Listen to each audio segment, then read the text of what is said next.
Bonjour à toutes et à tous, nouvel épisode, nouveau mystère. Je pense que nous sommes parés pour traiter de WandaVision. La dernière fois, j'avoue avoir été assez perturbé, car au final, même si l'épisode était cool, il n'y avait pas quelque chose d'incroyable en termes de mystère, il n'y avait pas de grandes révélations. En fait, WandaVision est par moments prisonnier de son côté parodique, car évidemment, en rendant hommage à des sitcoms, il faut prendre le temps d'amener le côté humoristique, faire des références, etc.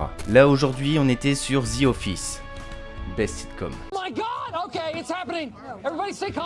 Et je pense sincèrement que nous sommes sur le dernier hommage, car au vu du temps restant, il ne reste plus que 2 épisodes, il va falloir balancer. Là, il va falloir envoyer du lourd et conclure. Tout d'abord, j'aimerais revenir sur un point que je n'avais pas spécialement détaillé la semaine dernière, car je ne le trouvais pas suffisamment pertinent, mais qui mérite aujourd'hui d'être souligné. Hayward a un projet avec Vision. On ne sait pas quoi exactement, mais on se doute fortement que ce n'est pas quelque chose de bienveillant. Hayward semble considérer Vision simplement comme une arme, et n'hésitera pas à faire des dommages collatéraux pour arriver à ses fins. Et c'est là que c'est intéressant, car il est tout à fait possible qu'au final, Hayward ait été un argument majeur pour que Wanda utilise, entre guillemets, Westview. Encouragée très certainement par quelqu'un comme Agnes, Wanda aurait usé de la réalité de Westview pour protéger les gens qu'elle aime, comme Vision. Ce qui expliquerait pourquoi sa colère envers le Sword. Elle connaissait déjà le symbole au début de la série. Et pour parler plus précisément de Vision, il va y avoir un énorme travail de développement dans le couple. Vision a été en quelque sorte formaté. Après tout, il a été tué et même retué. Donc voilà, il ne se rappelle de rien. Ce qui logiquement veut dire que Wanda l'a en quelque sorte obligé à l'aimer par le biais de Westview, et ce qui explique pourquoi il souhaite s'absenter souvent. Néanmoins, Darcy lui a bien rappelé son histoire, et ça va très clairement, je pense, lui faire changer sa vision des choses. Ouais, je vais la garder au montage celle-là. Bon, maintenant je suppose que vous souhaitez fortement que nous parlions de ces fameuses révélations de l'épisode 7. Je vous avoue que personnellement, je suis assez intrigué. Depuis le début, on suppose tous qu'Agnes serait en fait Agatha Harkness. Néanmoins, ses actes ne correspondent pas trop au personnage d'origine, ce qui fait que le doute était largement permis. Ce que je veux dire, c'est que dans les comics, Agatha n'est pas quelqu'un de mauvais, et au contraire, elle aide les Avengers, elle aide Wanda, qu'elle considérerait même comme une sorte de fille spirituelle. Pour ceux qui ne seraient pas spécialement familiers avec le personnage, Agatha Harkness fait partie d'une douzaine de sorcières et sorciers les plus puissants de la Terre. Elle engendrera même un fils qui se retournera contre elle. Elle a pris également Wanda sous son aile pour l'aider à maîtriser ses pouvoirs instables. Et c'est quelque chose que l'on retrouve dans le MCU. Wanda possède un pouvoir qui la dépasse. Et c'est même Agatha qui orientera et conseillera Wanda à se marier avec Vision et avoir des enfants alors que ce dernier est un synthézoïde. Alors je vous avoue que la révéler en tant que grande méchante de WandaVision me perturbe assez, et je pense qu'il doit y avoir un gros mystère derrière tout ça. Si nous réfléchissons logiquement, Wanda contrôle Westview, et si Agnes est présente et agit pour aider Wanda, c'est qu'il y a quelque chose qui l'intéresse chez Wanda, justement. Pour moi, il y a 2 cas de figure. Dans la réécriture des comics pour l'adapter au MCU, peut-être est-il trop tôt pour faire apparaître Mephisto à l'écran, et Agatha prendrait en quelque sorte la relève. On ne va pas se mentir, je pense qu'Agatha a fait disparaître les enfants de Wanda comme dans les comics, où ils se sont révélés être des fragments d'âme de Mephisto. La Agatha du MCU serait une Mephisto bis, et si elle a bien fait ça aux enfants, c'est clairement une déclaration de guerre envers Wanda. Néanmoins, dans le MCU, elles ne se connaissent pas encore réellement. Bon, ok, Agnes est présentée comme la méchante, mais est-ce que ce ne serait pas pour le show? Les personnages brisent le 4e mur très souvent.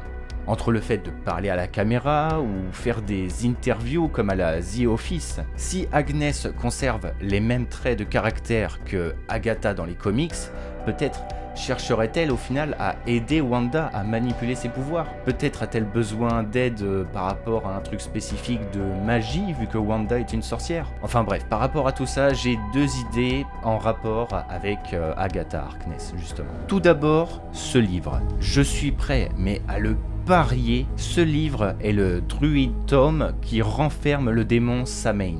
Ou Samen, tout dépend de comment vous voulez le prononcer. Pour faire simple, c'est une entité très ancienne qui peut faire des projections dans le temps, lancer des sorts, il est lié au pays des morts, bref, tout ce que vous pouvez imaginer d'un démon. Ce démon a été confronté à Wanda dans son histoire dans les comics. Et au vu du gros plan sur le livre, ça me laisse présager l'idée que Wanda pourrait s'y confronter également dans le MCU. Et deuxième idée, dans une idée de réadaptation des comics, Agatha serait donc la méchante et il y a moyen de remanier des choses des comics et ce pour WandaVision. Dans les comics du coup, Agatha est installée à Salem, une ville un petit peu spéciale où les habitants ont des pouvoirs magiques, etc. C'est un petit peu comme Sabrina quoi. Agatha à l'avenir quittera la ville pour s'installer ailleurs et malheureusement un gros incident va arriver dans la ville de Salem. Agatha sera tenue pour responsable et traquée par les habitants et sera même brûlée sur un bûcher. Wanda et Vision tenteront de s'interposer pour aider Agatha, mais dans la bataille, le sorcier ennemi Vertigo perd le contrôle de ses pouvoirs et tue tous les villageois par erreur. Est-ce que vous voyez l'idée? Dans cette théorie, dans le MCU du coup,